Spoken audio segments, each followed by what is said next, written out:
Hi guys, welcome to Richard Cabilo YouTube channel, and today's video I will teach you how to turn off the animated thumbnail in your TikTok account.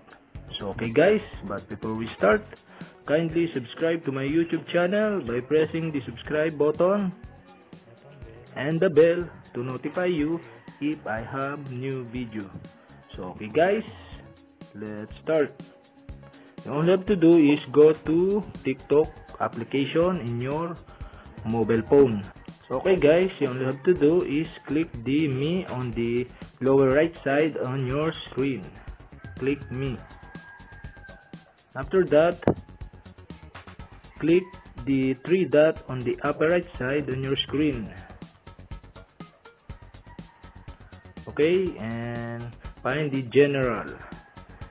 Okay guys, in general, click the accessibility. So okay guys, you will see the animated thumbnail switch button. So you only have to do is turn off the animated thumbnail. So okay guys, that's it to turn off or how to turn off the animated thumbnail in your TikTok account. So okay guys, if you have a question, kindly comment below.